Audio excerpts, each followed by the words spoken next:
Good morning, Fairview. This is Barry Kaplan, the Fairview Chief Information Security Official, bringing you a first in what will hopefully be a series of video security tips. Well, you know, it's that time of year again, and regardless of what kind of holiday you might celebrate, we're all going to get a little something this year, just like every year. Not necessarily presents, hopefully not too much of this stuff, but you know what?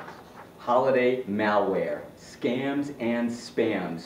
This time of year, the amount of email and malicious links that are presented to us increases incredibly. And sometimes it's these fun e-cards, right? You get them all the time. Some of them are good, some of them aren't. But you know, if you're getting them at work, it could clog up our email system, so let's be careful with that.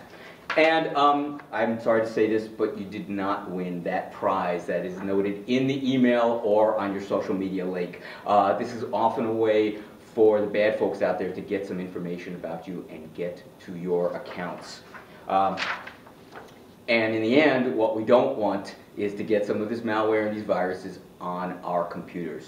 So let's fix things a little bit. I've got for you now the top 10 tips for avoiding holiday email and social media and online spams and scams. Tip number 1, don't respond to email. And that is unsolicited email. So if you receive an email that says you may have won something or follow this link or go this way, don't respond because you're just letting the scammer know that you exist. Delete is your friend. Tip number 2, and let's be careful with links in those unsolicited emails because you don't know where that link is going.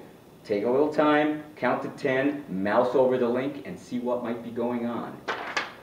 Tip number 3, watch out for attachments, even pictures. You never know what can be in an unexpected email. So we all have to exchange files and exchange information, but if you've got an email and it's got an attachment, make sure you were expecting it. Make sure it makes sense.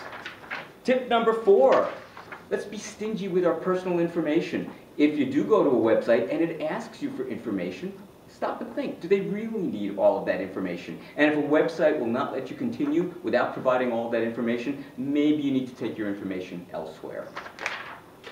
Tip number 5, if you are going to follow a link, make sure the link gets you where you expected it to go. Sometimes the links say the name of the site right in it. You can mouse over and look at what that site is and then see what site you end up on and make sure it all makes sense.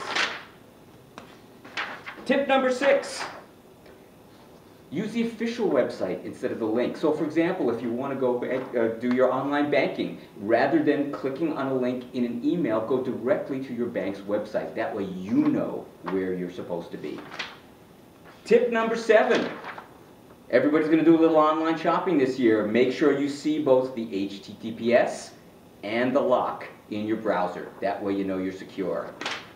Check your bills and your accounts. Look for unusual charges or unusual activity. Make sure you know what's going on.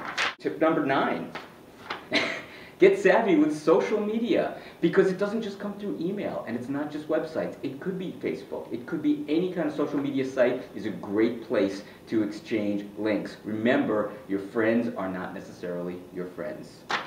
And tip number 10, if you do get some new technology for the season, get security. That means get the antivirus, get anti-malware software, set things up for automatic updates. Make sure you're going to be secure in the new year as well. I hope you enjoyed the top 10 tips.